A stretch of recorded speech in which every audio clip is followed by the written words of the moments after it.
राजीनामा दिएर मात्रै हुँदैन, प्रधान न्यायाधीशले दबाबमा आएर राजीनामा दिनु पनि हुँदैन। तर राजीनामा पूर्व नै उहाँहरूले भनेका माग पनि पुरा गर्न नसक्ने छैन के फेरि पनि लेनदेनमै गएर टुङ्गिन्छ। यो न्यायाधीशहरू बीचको लेनदेनमा टुङ्गिन्छ।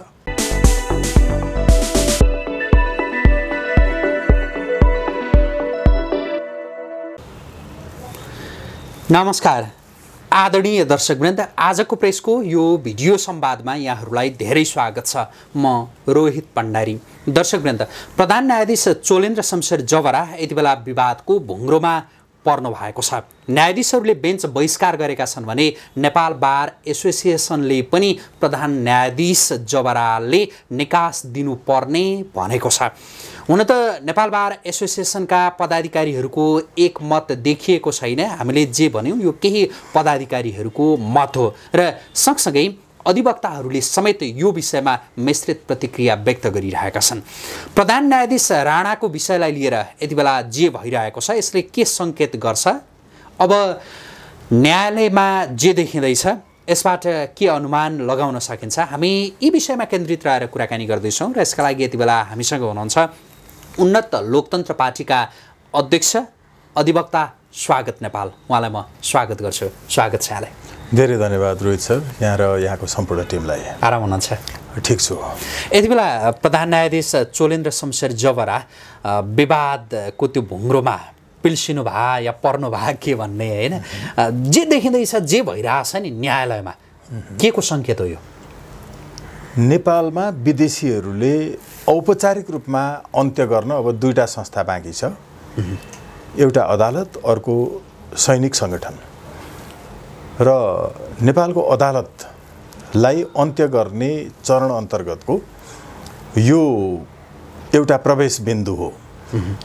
त्यसो त एमसिसीको 6.8ले पनि अदालतलाई अन्त्य नै गर्नका लागि औपचारिक कानुनी सफाया अदालतको गर्ने चरणको यो पहिलो दृश्य हो।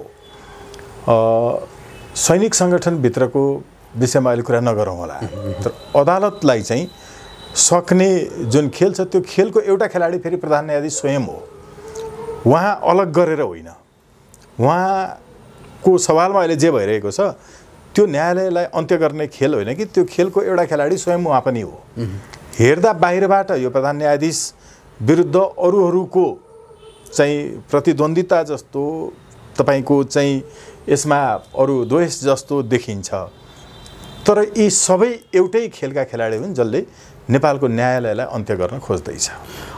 अहिले यो मुख्य यसको ज्वरो चाहिँ हुन्छ नि, अहिलेको परिस्थिति निर्माण हुनुको मुख्य ज्वरो चाहिँ के हो? संसदीय व्यवस्था भित्र भएको जुरिस्टोक्रेसी, क्रिटोक्रेसी पनि भन्छ, अदालती तन्त्र, न्यायाधीश तन्त्र। It was not democracy but it was a juristocracy, the rule by the जजेस अफ सुप्रिम कोर्ट, जहाँ जुरिस्ट्सहरूले, विधिशास्त्रीहरूले चाहिँ शासन गर्छन्। योभन्दा अगाडि एउटा प्रसङ्गमा यहाँसँगकै कुराकानीमा मैले भनेको थिएँ कि नेपाल अब कि न्यायालय अन्त्य हुन्छ कि न्यायाधीश तन्त्र, अदालती तन्त्र, जुरिस्टोक्रेसीको सुरु हुँदैछ। मैले यहाँसँगैकै कार्यक्रममा स्टुडियोमा भनेको थिएँ। र यो अलिकति ब्रोड फर्ममा चाहिँ नयाँ पत्रिका राष्ट्रिय दैनिकमा पनि लगभग आधा पेजकै एउटा लेख छापिएको छ मेरो यहाँसँगको कुराकानी पछि। यो अहिले हामीले हेर्दाखेरि जहाँ प्रधान न्यायाधीश हुनुहुन्छ उहाँ मात्रै होइन, यो खेलमा अहिले उहाँको विरोध गरिरहेकाहरू समेतको चरबाट, संस्कृतमा भन्छ चर, फाउन्डेसन, त्यो आधारबाट खडा भएको खेल हो यो। अहिले हामीले प्रधान न्यायाधीशले प्रकारान्तरमा भन्नुभएको छ कि मैले न्याय परिषद मात्रै होइन संवैधानिक परिषदको सदस्यको हैसियतले त्यति बेला गैर संवैधानिक ढङ्गले भएका नियुक्तिहरूको सन्दर्भमा हुने निर्णय प्रक्रियामा सहभागी हुनु पर्यो। त्यो म संवैधानिक परिषदको सदस्यको हैसियतले पो उपस्थित भएको त भनेर उहाँले जवाफ दिने गर्नुभएको थियो। तर त्यो संवैधानिक उहाँको दायित्व थिएन। उहाँले त्यति बेला असत्यले हार्दैछ भने सत्य पनि हामीले चाहिँ होइन कहाँ बोल्ने कहाँ नबोल्ने हुन्छ। असत्यले जित्छ भन्ने सत्य पनि बोल्नु हुँदैन, सत्यले हार्छ भने असत्य पनि बोल्नुपर्छ। न्यायाधीश भनेको त्यो हो।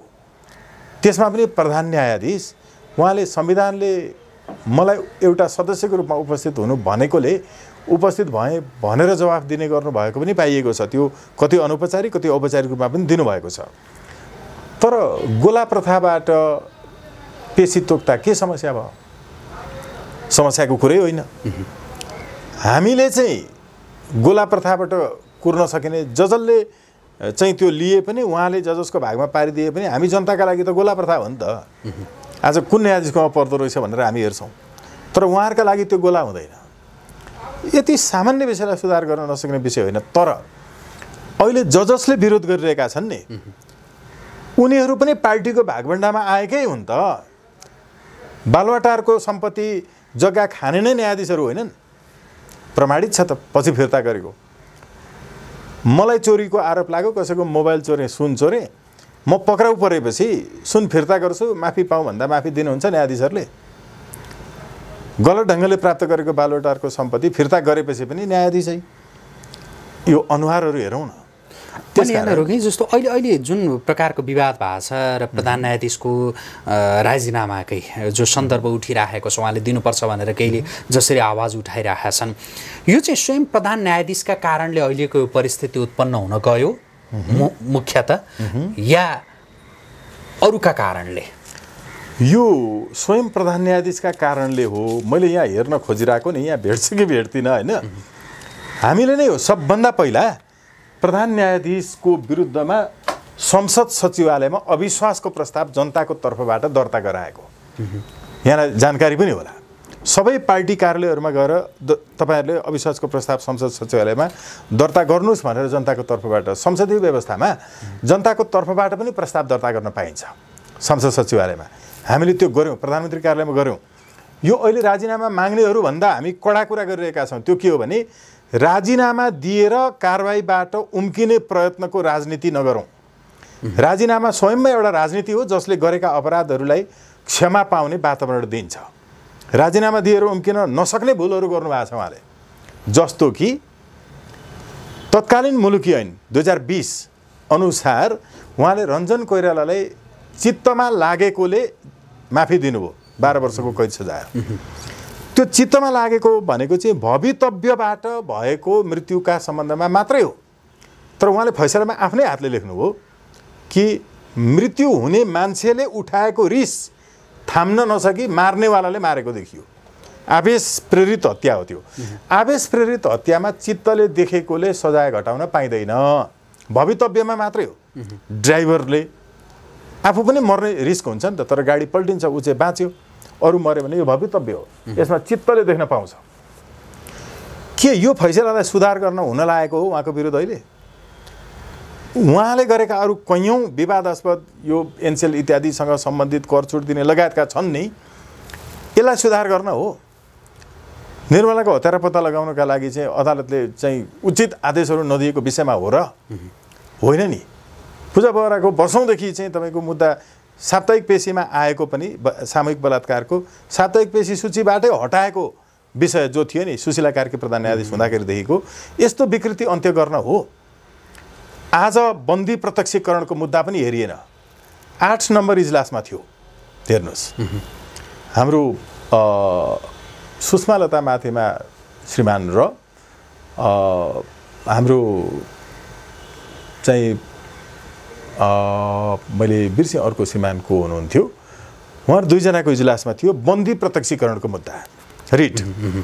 अहिले तपाईले यो इन्टरभ्यू लिइसकेर बाहिर जाने बित्तिकै तपाईलाई चाहिँ जोसुकैले बेपत्ता बनाइदियो भने वा प्रहरीले तपाईलाई लगेर हत्कडी लाएर थुनिदियो भने 1 मिनेट हत्कडी लगाउनुको, 1 घण्टा हत्कडी लगाउनुको, बिना कुनै कारण नदिकन, बिना पक्राउ पुर्जी लगेर थुनिदिनु र त्यो हत्कडी लाएर बस्नुको पीडा के हुन्छ न्यायाधीशहरूले बुझ्न सक्नुहुन्न। आज बन्दी प्रत्यक्षीकरणको मुद्दा पनि हेरिएन। संसारका सबै देशमा हेबियस कर्पस भन्ने यो मुद्दा चाहिँ, यो रिट चाहिँ बन्दी प्रत्यक्षीकरणको चाहिँ नेपालमा पनि दशैं तिहारमा सबै बिदा हुँदा पनि यसका लागि चाहिँ न्यायाधीशले पालो गरेर यो मुद्दा हेर्नुहुन्छ। तर आज यो पनि हेरिएन। जनताको कुरा छ नि त, होइन र? अहिले यहाँले भन्नुभयो नि यसका लागि हो, यसका लागि चाहिँ हो भनेर जे तपाईँले प्रश्नवाचक चिन्ह जो तपाईँले तिर्स्याउनु भयो, ती न्यायाधीशहरू जसले बेन्च बहिष्कार गरे नि के का लागि चाहिँ हो त? न्यायाधीशहरूको चाहिँ जुन त्यो राजीनामाको या उहाँहरूले ठ्याक्कै त्यो शब्द प्रयोग गर्नुभएको नभएको यो विषयमा यही नभने पनि उहाँहरूले जे भनिरहनु भएको छ नि, प्रधान न्यायाधीशका माथि जसरी प्रश्न उठाइरहनु भएको छ नि, के का लागि चाहिँ हो त? त्यसो भए अहिलेसम्म देखिएको चाहिँ सोझै योभन्दा पहिला माननीय श्रीमान हरिकृष्ण कार्कीज्यूको जुन प्रतिवेदन आयो त्यो प्रतिवेदनले औल्याएका केही पक्षहरू छन् जो भ्रष्टाचारको जड हो अदालतभित्र। औपचारिक रूपमा यो देखिएको छ है। पूर्व न्यायाधीश मञ्चले राखेको विषयहरू औपचारिक विषय होइन, त्यो उहाँहरूको कार्यक्रम हो, पूर्व सांसद क्लबले राखे जस्तै हो। ती विषय पनि आएका छन्, राजीनामासम्मको माग त्यहाँबाट उठेको हो। तर औपचारिक रूपमा चाहिँ यस पूर्वको जुन थियो त्यो औपचारिक प्रतिवेदन, त्यो प्रतिवेदनमा गोला प्रथाबाट चाहिँ इजलासहरू तोकिनु पर्ने लगायतका विषयहरू थिए। अहिले गोला प्रथाकै विषय मुख्य रूपमा आएको छ। प्रधान न्यायाधीश आफैले तोक्ने होइन भनेर भनेको विषय गोला प्रथाबाट अघि, त्यही भएर मैले सुरुमा भनेको थिएँ यस विषयलाई चाहिँ उहाँहरूले उठाउनु भएको छ। यो विषय जायजै छ। तर यी व्यक्तिहरू जो हुनुहुन्छ नि, अहिले राजीनामा दिएपछि फेरि अर्को पार्टीको भागभण्डामा आएको मान्छे नै आउने होइन प्रधान न्यायाधीशमा। पार्टीको कार्यालयमा गएर न्यायाधीश नियुक्ति भएपछि पुरै पार्टी अध्यक्षलाई धन्यवाद ज्ञापन गरेर फर्केको न्यायाधीशको लर्को कान्तिपुरमा छापिएको होइन, प्रथम पृष्ठमा। व्यवस्था चाहिँ राख्नुहुन्छ पार्टीकै मान्छे भइरहने भागभण्डामा, अनि त्यो राजीनामा होइन कारवाही हो चाहिने। त्यो कसरी हुन्छ? एउटा संसदले महाभियोग लगायो भने त्यो कानुनी प्रक्रिया हो, संवैधानिक प्रक्रिया हो, औपचारिक हो। तर राजीनामा राजनीतिक हो, राजनीति गर्न पाइँदैन अदालतमा। न्यायाधीशलाई तपाईँको नारा जुलुस गरेर राजीनामा दिने होइन। पहिलो कुरा, न्यायाधीश बन्न प्रधान न्यायाधीशको लाइनमा आउने गरिकन पार्टीबाट थपक्क टिपेर लिएर आएर न्यायाधीशै बनाउने होइन। ऊ फ्रान्समा हुन्छ त, निर्वाचन हुन्छ त न्यायाधीशको। एउटा क्वालिटेटिभ तपाईँको इलेक्ट्रोल कलेजले चाहिँ योग्यता पुगेका मध्येबाट निर्वाचित हुने व्यवस्था पनि छ संसारमा, कि त्यो गर्नु पर्यो। होइन भने पार्टीको भागभण्डाबाट सोझै सोझै न्यायाधीश बन्न आउने, जबसम्म यो रहिरहन्छ परिणाम त त्यही हो। त्यो भएको हुनाले हामीले अहिले यसमा समग्रतामा कहाँ हेर्नुपर्छ भने राजीनामा भन्दा प्रधान न्यायाधीशलाई अलग गरेर त्यहाँ न्याय परिषद बसेर न्याय परिषदमा उजुरी पारेर उहाँहरू आफैले गर्न मिल्छ। त्यहाँबाट सजाय पनि गर्न सकिन्छ। हेर्नुहोस् है, यो चाहिँ औपचारिक बाटो। तर हामीले किन होला दीपक राज जोशीलाई प्रेसरमा पारेर रिजाइन गर्न लायौँ? सरी, गोपाल पराजुलीज्यूलाई प्रेसरमा पारेर गर्न लगायौँ। लगभग सुशीला कार्कीको त्यस्तै थियो। यो यस्तो श्रृङ्खला बस्दैछ नि, न्यायाधीशहरूलाई राजीनामा दिएर गरेका गल्तीहरूको छुट दिनु हुँदैन। राजनीति गर्ने मान्छे जस्तो सजाय गर्नुपर्छ। त्यो न्याय परिषदले गर्न सक्छ। महाभियोग लगाइसकेपछि उहाँको चाहिँ तलब भत्ताहरू पूर्व प्रधान न्यायाधीशको हैसियतले प्राप्त हुने पारितोषिक पनि प्राप्त हुँदैन। किन तपाईँले भनेको यो बाटोतिर गइरहेको छैनन् त जानुपर्नेहरू? ओके, अब यो गर्दाखेरि चाहिँ साँच्चै भोलि यो ट्रेन्ड बस्यो भने अरूहरूले पनि त्यो न्याय परिषदमा आफू बाहेकको न्याय परिषदले आफूलाई कारवाही गर्न सक्छ भन्नेबाट डराएका छन्। हामीलाई कसैको मतलब छैन, दलहरू इत्यादि जेसुकै हामी हुनु पनि छैन। तर यो प्रक्रियागत बाटोमा नलगेर अनौपचारिक समाधान खोज्न हुँदैन। हामी कानुनको मान्छे हो। कानुन बमोजिम प्रधान न्यायाधीशले गलत गरेको विषयमा सजाय न्याय परिषदले उहाँ बाहेक भएर न्याय परिषदले गर्न सक्छ नि, यो किन भन्दैनन्? यो भन्दा भोलि आफै पनि परिन्छ होइन र? हामी त सर्वसामान्य मान्छे। हामीलाई न्यायाधीश किन थपक्क टिपेर लिएर आउनु पर्यो? पार्टीबाट फ्री कम्पिटिसन गर, त्यहाँबाट परीक्षा पास गर। प्रधान न्यायाधीशको राजीनामा मागे जस्तै प्रधान सेनापतिको मागिन्छ। प्रधान सेनापति एकचोटि सेकेन्ड लेफ्टिनेन्टमा चाहिँ ऊ फ्री कम्पिटिसनबाट जाला क्रमशः, अनि त्यसपछि बढुवा हुँदै हुँदै जान्छ। बढुवा हुँदै हुँदै जान नहुने प्रधान न्यायाधीश पार्टीको तर्फबाट सांसद हुने, अनि पार्टीको तर्फबाट टिकट लिएर बारको चाहिँ पदाधिकारी हुने अनि त्यहीँबाट ठ्याक्कै प्रधान न्यायाधीश। जिल्ला अदालतको न्यायाधीशले फ्री कम्पिटिसनबाट नाम निकालेर खान्छ जागिर, अनि त्यो जिल्ला अदालतको न्यायाधीश कहिले प्रधान न्यायाधीश हुन नपाउने। उन्नत लोकतन्त्र पार्टीले यो विचार राखेको छ कि जिल्ला न्यायाधीश नै क्रमशः साँच्चै उसले राम्रो काम गर्यो प्रधान न्यायाधीश हुन्छ, भएन सजाय हुन्छ, सकिन्छ त।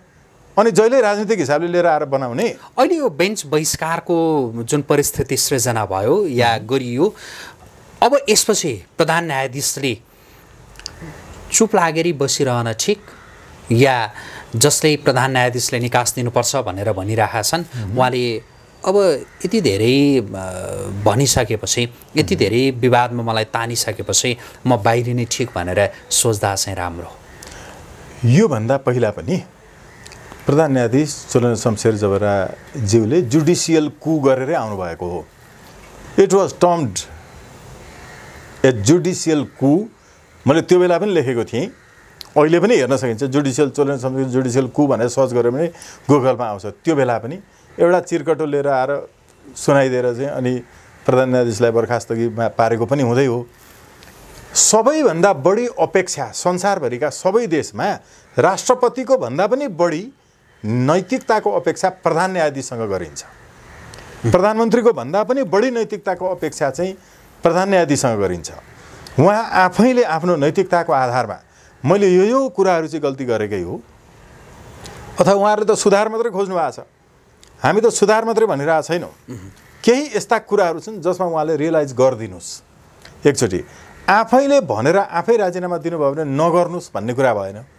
अपेक्षा सबैभन्दा बढी प्रधान न्यायाधीशसँगै गरिन्छ नैतिकताको, यी सांसद राष्ट्रपतिहरू भन्दा पनि। त्यो भएको हुनाले उहाँले आफ्ना यी सबै फेरिस्ता आफैले गर्नुभयो भने त्यो सबैभन्दा राम्रो कुरा हुन्छ। तर राजीनामा मागेर दबाबमा राजीनामा दिने काम चाहिँ न्यायाधीशहरूको हकमा त्यो राजनीति हो। त्यहाँ कानुन बमोजिम हुनुपर्छ र कानुन बमोजिम भनेको न्याय परिषदबाट निर्णय गरिनुपर्छ, उहाँलाई अलग गरेर। यहाँको भनाइ न्यायाधीशहरूले राजनीति गर्न खोजिरहेछन् सर्वोच्चमा हो। राजनीति गरेकै नेताहरू नै त आएका छन् नि सोझै। पार्टीको तर्फबाट टिकट प्राप्त गरेर अनि बारको निर्वाचन लडेर अनि आएका, हिजो कुनै पार्टीको प्रमुख राजनीतिक सल्लाहकार भएका मान्छेहरू नै त प्रधान न्यायाधीशको लाइनमा आएका छन्, होइन र? देखेका छैनौँ? एक छन् त नाम, होइन र? सांसद भइसकेका मान्छेहरू छन्। सांसद भइसकेपछि त उहाँ त पार्टीको तर्फबाट वकालत गर्ने सांसद हुनुहुन्थ्यो। कसरी निष्पक्ष न्यायाधीश हुन सकिन्छ?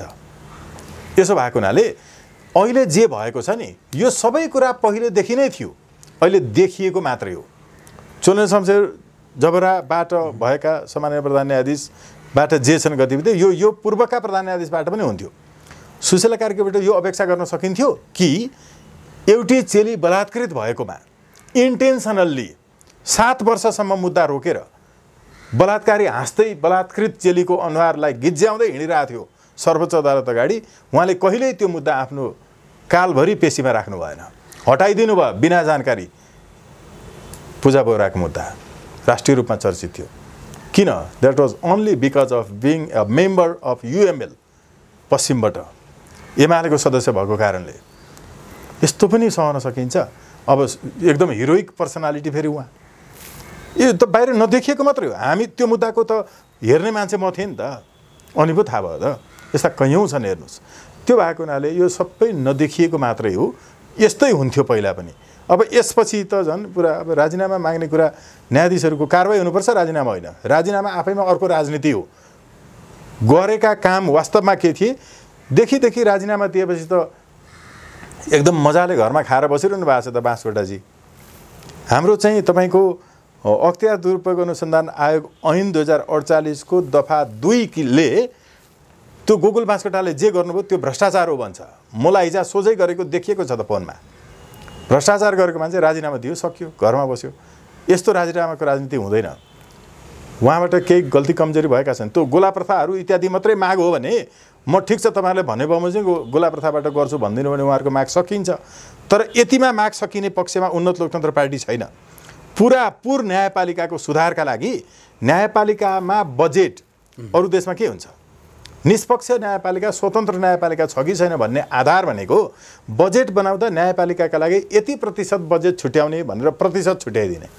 अहिले न्यायाधीशहरूको उपचार खर्च, विदेश भ्रमणको खर्च हात फैलाएर अर्थमन्त्रीसँग माग्नुपर्छ न्यायपालिकाले। अनि कार्यपालिकासँग हात फैलाउनु पर्ने स्वतन्त्र हुन्छ कि कार्यपालिकाले चलाउँछ? संसारमा नेपाल मात्रै एउटा यस्तो देश हो जुन देशमा न्यायाधीशहरूको संसदीय सुनवाई हुन्छ। हेर्नु, संसदीय व्यवस्थामा संसदीय सुनवाई हुँदैन। राष्ट्रपतिले एकल रूपमा गर्ने नियुक्तिहरूमा नियन्त्रित सन्तुलित गर्नका लागि त्यहाँ संसदले सुनवाई गर्ने हो। यहाँ संवैधानिक परिषदको तर्फबाट प्रधानमन्त्री स्वयं संसदको सदस्य, संसदबाट उठेर जितेको मान्छे प्रधानमन्त्रीको सिफारिसमा नियुक्त हुने प्रधान न्यायाधीश, संसदले विश्वास गरेको प्रधानमन्त्रीको सिफारिसमा नियुक्त हुने प्रधान न्यायाधीशलाई फेरि संसदले त्योभन्दा तलको एउटा समितिले सुनवाईमा लिन्छ। हेर्नुहोस् है, अरू न्यायाधीशलाई पनि यस्तो काहीँ पनि हुँदैन।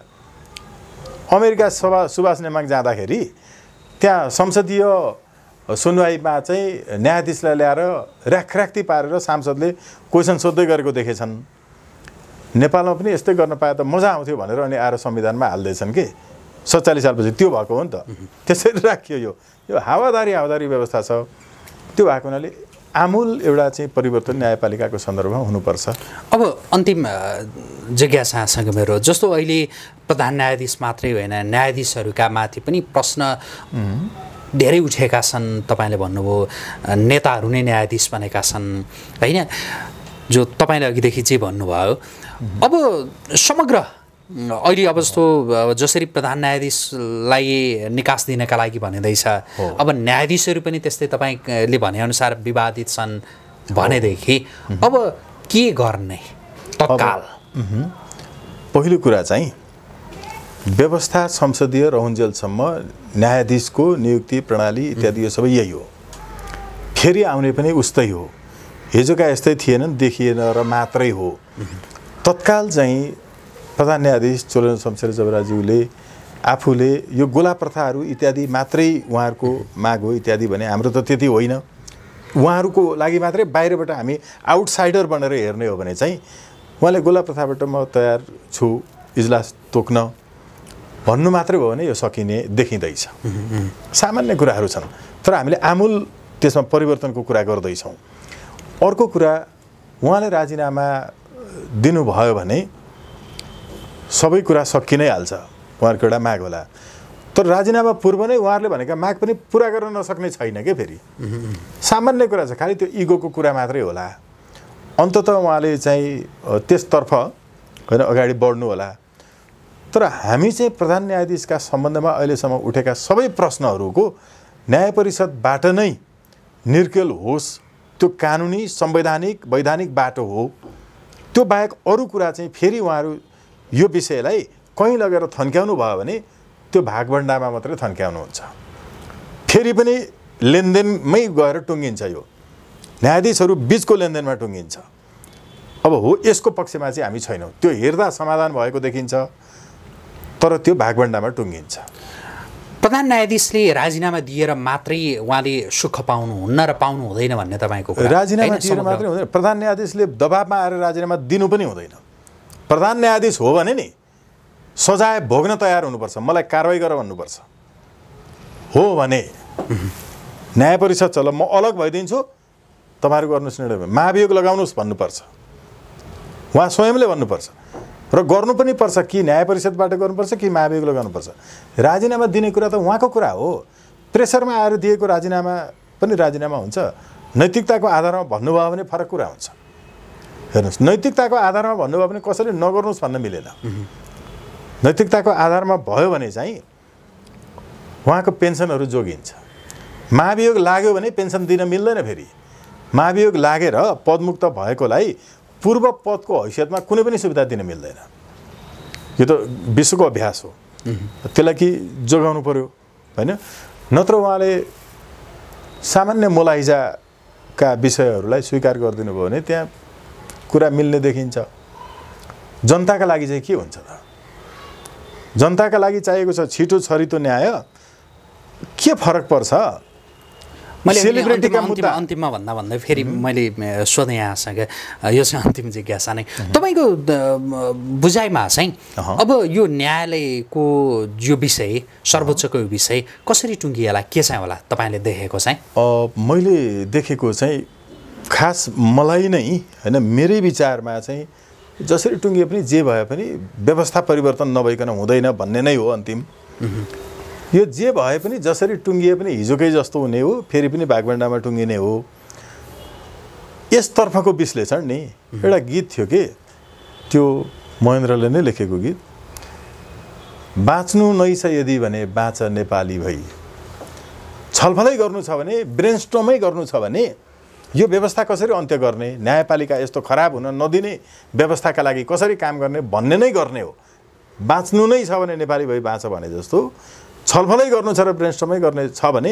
आमूल रूपमा यो न्यायपालिकालाई कसरी यो अहिलेसम्मको शैलीलाई अन्त्य गर्न सकिन्छ भन्नेमै छलफल गर्ने हो त्यसमै केन्द्रित हुने हो अरू त मनोरञ्जन मात्रै हो हामी एउटा भन्छौँ होइन उहाँले राजीनामा दिनु होला सकिहाल्यो गोला प्रथालाई म तयार छु मान्न भनेर भोलि भन्नुभयो भने हिजो भन्नुभएकै छ एउटा चाहिँ नमुनाका रूपमा म मङ्गलबारदेखि गर्छु भन्नुभएको छ भोलिदेखि सायद गर्नुहुन्छ होला यसमा अलिकति माइल्ड हुनुहुन्छ होला यो विषय जहाँ टुङ्गिएर गए पनि फेरि पनि यो शोषण सत्ता त कायमै रहन्छ त्यसमा छलफल नै त्यहाँ गर्नुपर्छ है हुन्छ आजका लागि कुराकानी यति गरौँ जुन समय दिनुभयो यसका लागि यहाँलाई आजको प्रेसका तर्फबाट धेरै धन्यवाद आभार व्यक्त गर्छु रोहित सर यहाँको सम्पूर्ण टिमलाई आदरणीय दर्शकवृन्द हामी कुराकानी गर्दै थियौँ उन्नत लोकतन्त्र पार्टीका अध्यक्ष अधिवक्ता स्वागत नेपालसँग उहाँसँगको यो कुराकानीसँगै आजको प्रेसको यो भिडियो संवाद अहिलेका लागि यहीँ सक्छौँ पल पलको अपडेट र ताजा बहसका लागि आजको प्रेस हेर्दै गर्नुहोला